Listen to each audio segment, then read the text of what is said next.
சாப்பிட்டு முடிச்சுட்டா ராத்திரி 10 மணிக்கு எங்க ஆட்டம் வந்து என்கிட்ட சொல்லுது, அடே தம்பி மகனே உனக்கு முதல் இளவுடா இருந்துச்சு. முதல் இரவு சொன்னது உனக்கு கல்யாணம் ஆயிடுச்சாங்க, உனக்கு ஆரம்பிச்சனால உனக்கு தெரியல. இந்த கல்யாணம் ஆனவரோட பெரிய மனுஷங்களை கேட்டுப்பாரு. எவனுக்கு தாலி கட்டி முதலில் அந்த ரூமுக்குள்ள நுழைகிறானோ அவனுக்கு அன்னைக்கு விடுகிற இளவு சென்மத்துக்கு இளவு தான்டா. இது தெரியாம இருக்கிற சரி தாலி கட்டி முடிச்சாச்சியா முதலில் ரூமுக்குள்ள போனா கண்ட பொறுப்பு கொண்டாடி குடிச்சுட்டு பார்த்து என்ன கேட்கலாம், வாங்க மச்சான் பால் சாப்பிடுறீங்களா பழம் சாப்பிடுறீங்களா அப்படின்னு என் முன்னாடி கேட்கணும் இல்லையா? என் முன்னாடி என்னை பார்த்துட்டு என்ன கேட்கிறான், வேலை இல்லாத வெட்டி போல குடியாத போல உனக்கு கொண்டாடி ஒரு கேடா என்ன கேட்டாவாரு ரோஷம் வந்துருச்சு. கொண்டாடி இப்படி கேட்கறாளே, அதுவும் முதலாட்டு இப்படி கேட்கறாளே, இவங்கிட்ட வாழக்கூடாதுன்னு சொல்லி நேரா வீட்டுக்குள்ள போய் கைட்டு தூக்கிட்டு கிளம்பிட்டேன். எங்க வீட்டுக்கு பின்னாடி தோப்பு நிறைய இருக்கு, ஏதாவது ஒரு மரத்துல தூக்கப்பட்டு தொங்கிடலாம் அப்படின்னு கைட்டு தூக்கிட்டு இருந்து மரத்துல தூக்கப்பட்டு தொங்கிடும் பாரு, வடக்கு மழை வலிச்சு கீழே விட்டுட்டேன். என்ன மரத்துல தூக்கு போட்டு சண்டாலமே நான் முருக மரத்துல தூக்கு போட்டு இருக்கேன். சரி ஆண்டவன் உசுர கொடுத்துட்டா இல்லைன்னா அவங்க வரைய முடிக்கப்படாது, எதுக்காக வேலை வெட்டி பண்ணாத குழந்தைக்கலாம்னு ஊரா வேலை எழுதினேன். ஒரு பக்கமும் வேலை கிடைக்கல. அப்புறம் ஒரு ஊர்ல ஒரு சர்க்கஸ் கம்பெனி இருந்துச்சு. ஆனா சர்க்கஸ் கம்பெனியால வேலை வந்து குறைச்சிக்கலாம் அப்படி சர்க்கஸ் கம்பெனி முதலாளி போய் வேலை கேட்டேன். அப்ப சர்க்கஸ் கம்பெனி முதலாளி சொன்னாரு, தம்பி இருந்த வேலையை கூட எல்லாருக்கும் போட்டு கொடுத்துட்டேன், ஆனா ஒரே ஒரு வேலை தான் இருக்கு, நீங்க செய்வீங்களோ மாட்டீங்களா? ஐயா கஞ்சி குடிச்சு 4 நாள் ஆச்சு, எந்த வேலையாவது நான் செய்யல அப்படின்னு. அப்ப முதலாளி சொல்றாரு, தம்பி எங்க சர்க்கஸ்ல ஒரு 5-6 மிருகம் வச்சிருந்தோம், அதுல ஒரு மிருகம் எனக்கு செத்து போச்சு, அந்த மிருகம் மாதிரியே தோல்ல செஞ்சு வச்சிருக்கோம், அதை உங்க உடம்புல வச்சு தச்சிடுறோம், அந்த மிருகம் மாதிரியே நீங்க ஆடி வந்தீங்கன்னா 5000 ரூபாய் சம்பளம் தான்ட்டேன். வேப்பண்ண வட்ட காசு கசகமா செய்து கொண்டு வந்து வச்சு கையிடான்ட்டேன். அவங்க அந்த தோலை அங்கே கொண்டு வராங்க, நாத்தம் இங்க எடுக்குது. என்ன சொல்றாங்க திட்டத்துல பார்த்தா அன்னை பண்ணி செத்து போயிருந்தது பண்ணி போல பானம் பண்ணி வச்சிருக்காங்க. சரி வச்சு கையிடான்ட்டேன், இல்ல பண்ணி வருஷத்துல தச்சுட்டாங்க.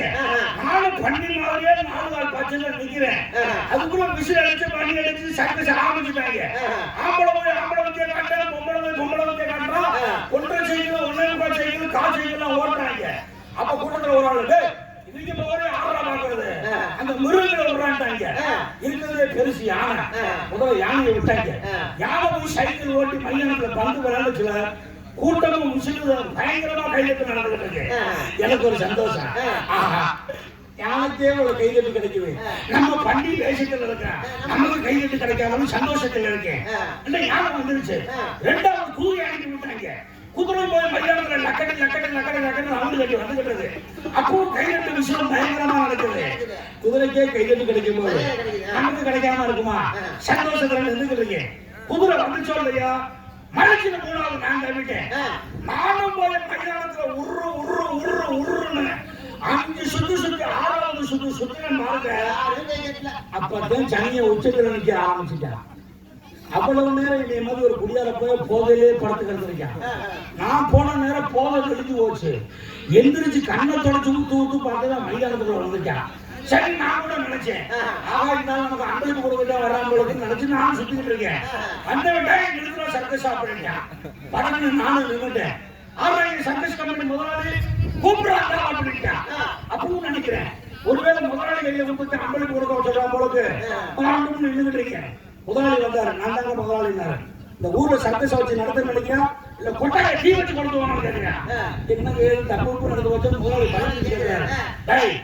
இப்ப வந்த மிருகங்க மேல கூட எனக்கு சந்தேகமா இருக்கு. பூரா ஒரிஜினல் மிருகமா டூப்ளிகேட் மிருகமான சந்தேகமா இருக்கு. அந்த மிருகத்து பூரா உங்களுக்கு வரிசையை நிப்பாட்டுறோம் அப்படின்ட்டான். எனக்கு அடிமையெல்லாம் விளங்கிருச்சு. முதல்ல யானையை நிப்பாட்டினாங்க, 2வது குதிரையை நிப்பாட்டினாங்க, 3வது என்ன நிப்பாட்டிட்டாங்க. நானும் திருவிழாவில் காணா போன மாதிரி திரும்ப இருக்கேன்.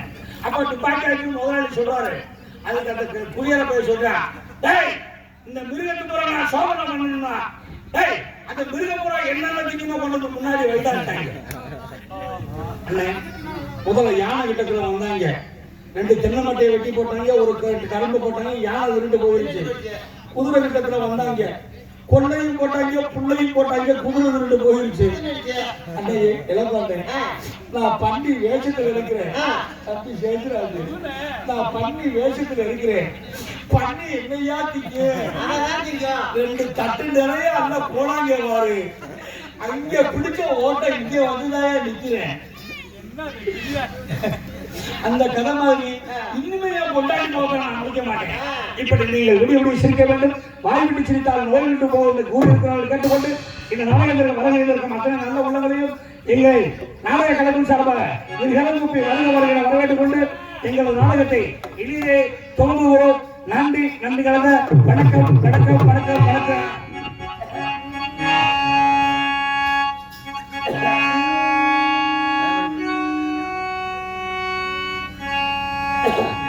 அடிச்சு 10 லட்சம் லாட்டரி